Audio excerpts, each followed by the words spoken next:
Colonel Grijaldo. Nagreklamo yung asawa. We are always talking about welfare ng mga tao natin.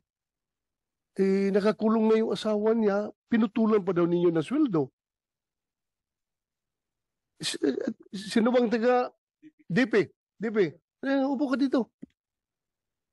DP. Ano bang polisiya ninyo tungkol dyan? Bakit pinutulan ng sweldo si Grijaldo? Gamitin mo yung microphone.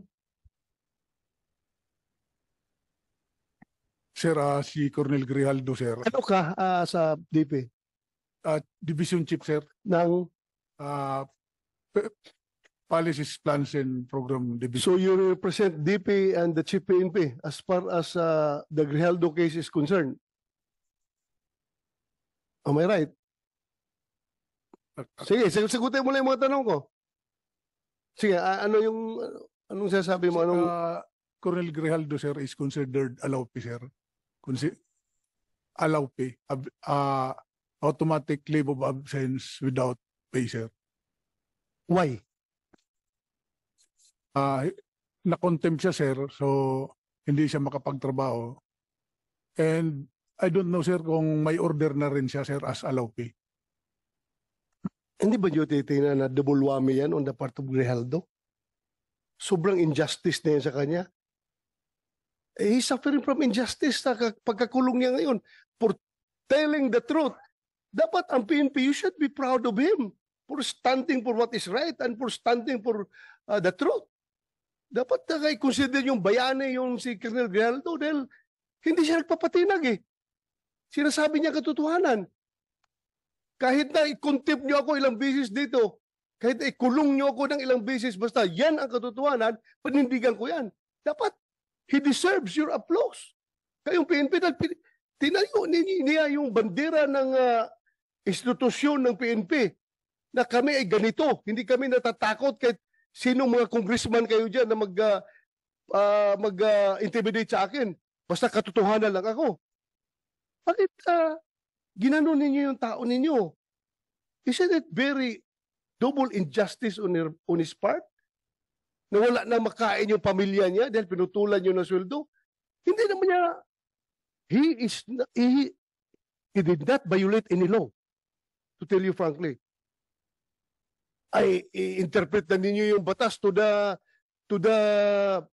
detriment of your people? Ganun ba yun? You should implement, you should interpret your policies to the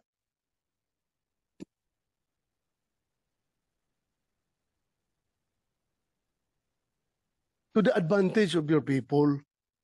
Tingnan mo, you should be liberal enough to interpret your own policies. Hindi yung porki nakakulong, i-apply ka agad yung no work, no pay, i-apply ka agad ninyo yung, ano ba yung policy natin dyan pag nakakulong? Sabi nyo, yung naka-incarcerated na tao or one is automatic, putol ang kanyang sweldo. Kawawa naman yung tao. Yung ginagawa natin yung policy na yan, ha? The intent of that policy is to make sure na yung mga eskalawag na pulis natin na nakakulong ay hindi na mag-enjoy sa sweldo niya. Is Grijaldo eskalawag. Kaya for purposes of discussion, sabihin nyo, isa, wala kami magawa. Yan ang polisiya natin. No work, no pay. At kapag incarcerated, utol ka ng sweldo. But still, dapat may puso kayo sa tao ninyo. Kung nangyari sa iyo yung ginawa kay Grijaldo, anong sabihin mo? Sige nga, I would like to get your opinion. Sige, you open the mic. Ikaw, nagsasabi ng totoo sa isang congressional hearing. Kinuntim ka, ikinulong ka. Ngayon, nakakulong ka na, pinutulan pa na PNP yung sweldo mo. Wala ka ng pagkain yung pamilya mo dahil wala ka ng sweldo. Yes, ano masasabi mo? Sir, I think I will have the same sentiments with Colonel Grijaldo. Correct. Yes, sir. Particularly that he is my classmate, sir. Oh, so your classmate. Huh?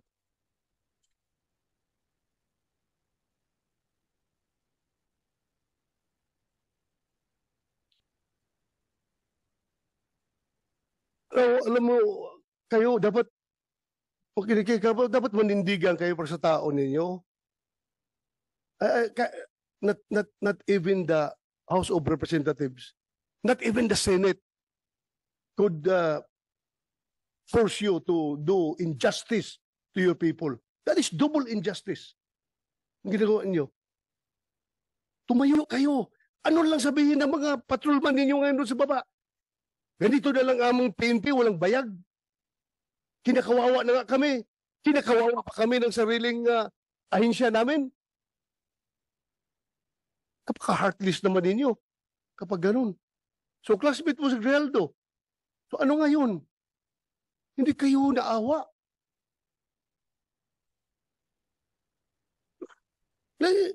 Then, I would like to acknowledge the presence of Senator JB. Ejercito.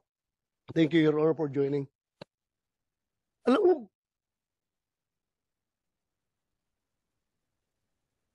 that is why I required the Chief PNP to be here. I would like him to explain his side properly. Dapat. Because as a commander, it's very basic. Dalawa yung ating function as a commander. Number one is the accomplishment of the mission. And number two is the welfare of our men. Dalawa yan. Magkatabi yan. Accomplishment of the mission, welfare of our men. Anong welfare ang ginawa niyo kay Grijaldo? Hindi ba talagang nilaglag ninyo siya? Dahil as I have said, you should be proud of him. Hero ninyo siya. Porke galit sa kanya yung Quadcom, galit na rin kayo sa kanya. Tama ba yun na behavior ng isang institusyon na dapat tinitingnan ang kabutihan ng kanya mga membro? I don't see any reason behind bakit ganun kayo mag-treat ng tao ninyo.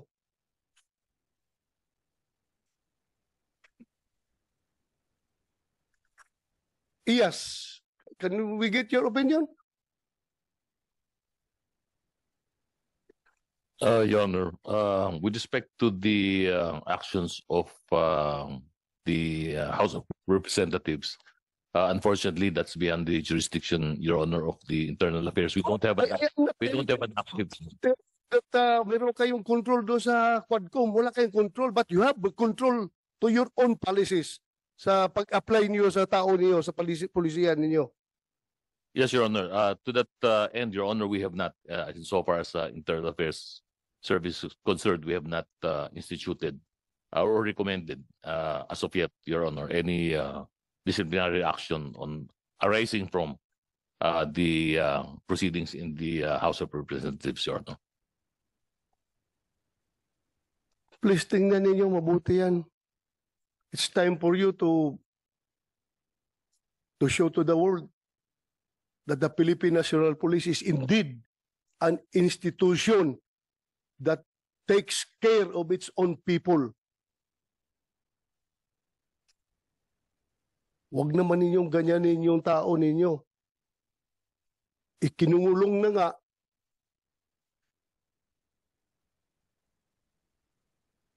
Sobrang injustice na na-experience niya ngayon, putulan pa niyo ng sweldo. Paano ang pamilya niya? Paano yung pag-aaral ng pamilya niya? Paano yung pagkain nila pang araw-araw? Wala na siyang sweldo. Okay lang sa akin yun kung iskalawag yung tao. Kung ninja cup yung tao, go ahead. You punish him. Pero for standing for the truth, for doing what is right, and for not giving in to the intimidations na ginagawa sa kanya ng Quadcom, kayo rin, sasakay rin kayo sa Quadcom na pati sweldo niya, puputulin ninyo. You should be liberal enough to interpret your own policy to your people. Kayo ba sa armed forces, ganun din kayo? Kapag ang tao ninyo ay nakulong, na-contempt, puputulan rin yun na sweldo?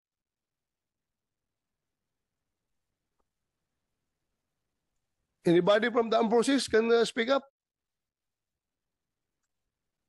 General Mortello, sir, from the Yes. AFP.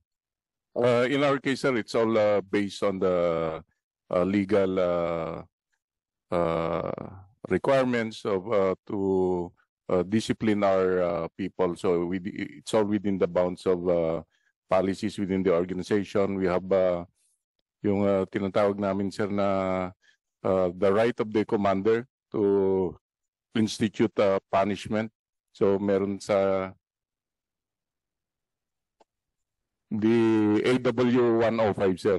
So any commander, even down to the smallest unit, can impose punishments based on the to institute discipline within the organization.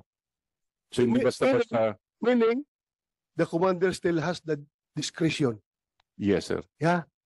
Discretion, yan ang pinaka-magic word yan. Discretion mo yan, being the commander, nakita mo yung sitwasyon ng tao mo. May discretion ka. Di ba? Yes, sir. Alam natin, paglaban natin mga tao natin. May mga tao tayo na hinaharas ng mga politiko doon sa baba. May mga tao tayo na kung ano-ano na pinagpapail na kaso. Ito, kaso talaga sa korte, ha? Harassment cases dahil nga, ako mismo, may mga kaso ako noon na harassment cases from politicians because hindi ako nag-give in sa kanilang kagustuhan, sa kanilang pansariling kagustuhan. Hindi ako nag-give in. Kinasuhan ako. Pero, at least ang PNP namin noon ay hindi ako pinutulan ng sweldo. May kaso nga ako eh. Pero hindi ako pinutulan ng sweldo. Dahil nakita naman ng PNP leadership na itong tao na ito nagtatrabaho lang. Nasagasaan ang politiko. Ngayon, nagalit ang politiko. Rumisbak, kinasuhan. So bakit ko puputulan ng sweldo itong tao na nagtatrabaho? Sa taong matino. You have the discretion being the commander. And your discretion, using your discretion, you should consider always accomplishment of the mission and welfare of your men. Yung pagpuputol yun ng sweldo kay Grijaldo, what mission have you accomplished? Meron kayo mission na na-accomplish doon? Wala. Wala. Yun na po. Nandito kayo mga pulis, makinig kayo. Nagsusuot kayo ng uniforme na yan. You are wearing that badge. You are wearing that badge. You stand for what is written on that badge. Ipaglaban ninyo yan. Huwag kayong magpaitoy-itoy sa mga politiko. You know what I mean? Huwag kayong magpatuta-tuta sa mga politiko, Yung mga politiko na yan, hindi yan nagtitraining. Kayo, nagtraining kayo, yung sweat, blood, and tears ay nagsipaglabasan sa inyong katawan dahil sa training na yan. At gaganunin lang kayo.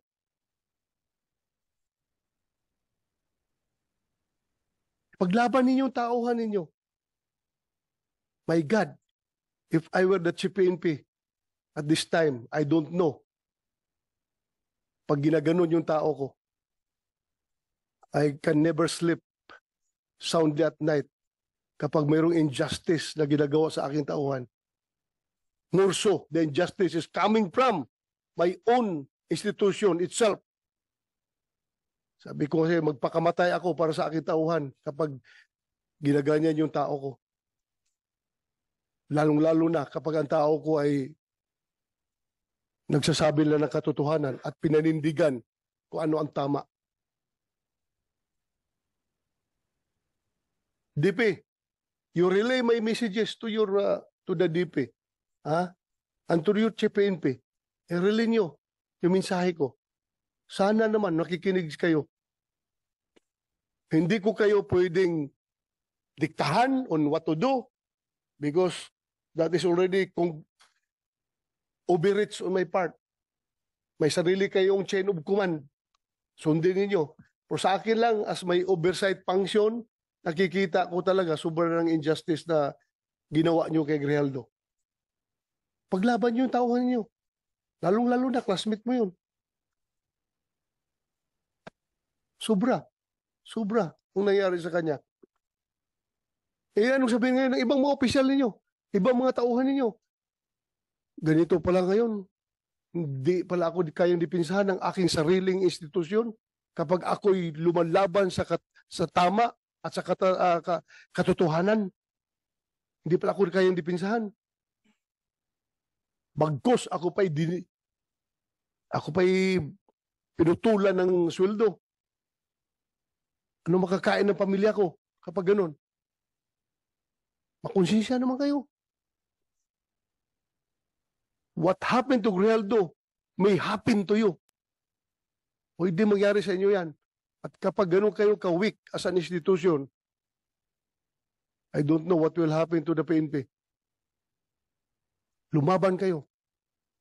Labanan ninyo yung tama. Huwag kayong magpa-kuan dyan. Yes. Sir, I would like to inform the Honorable Senator that the PNP is apolitical po, sir. With regards to Colonel Grijaldo po, sir, it may be meron mga reasons kung bakit yung sinasabi niyo po, sir, na naputulan siya ng sahod. It may be the resource person, si Colonel Uliciano. Hindi po niya alam yun, sir, Your Honor. So, baka may mga reason naman po, sir. Alam Thank you, ko, sir. reason, no work, no pay. Yun nga, but what I'm telling you is about the welfare of your men, that you should be liberal enough in implementing your own policies. Tingnan yung kabutihan ng tao. Because hindi ka forever, Kenneth, Regional Director, may chance rin na mangyari sa iyo yan.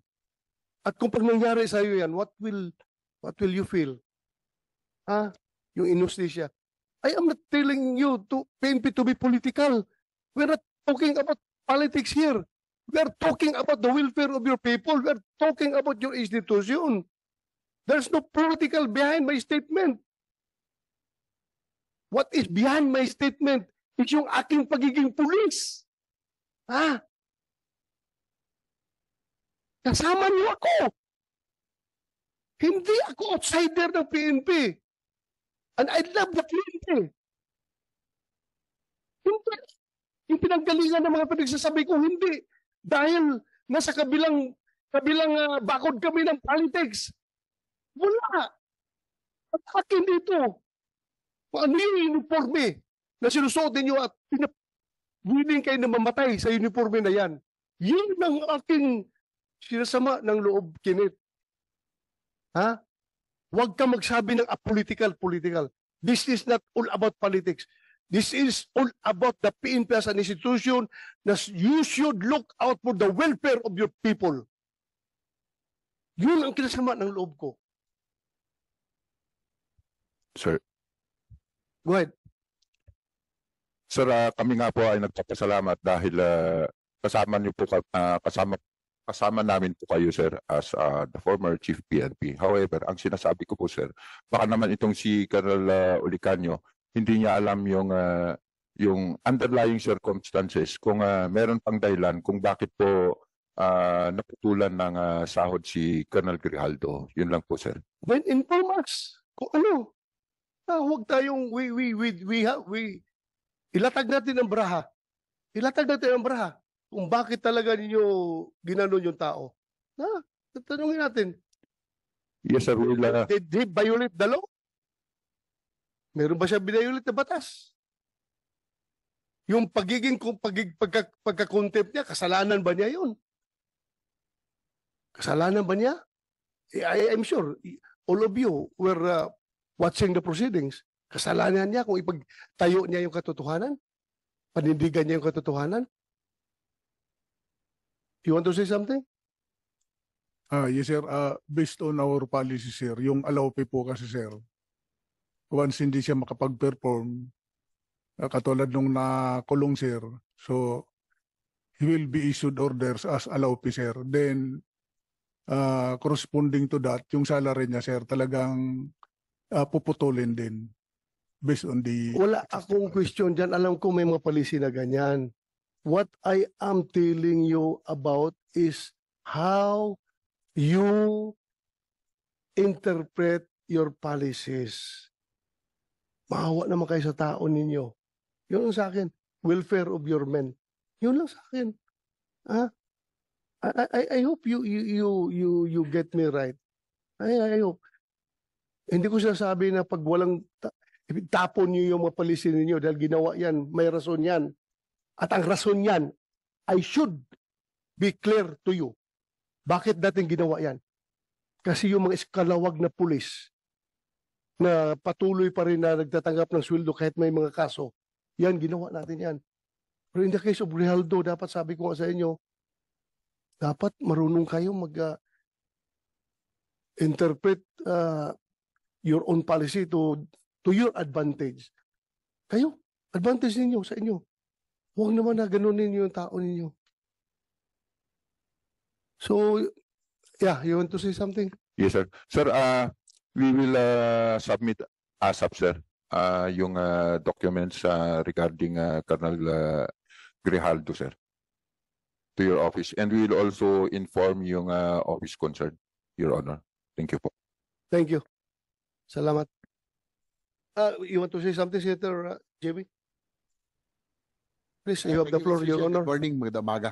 I'm just here to listen to to tackle the different measures no up for the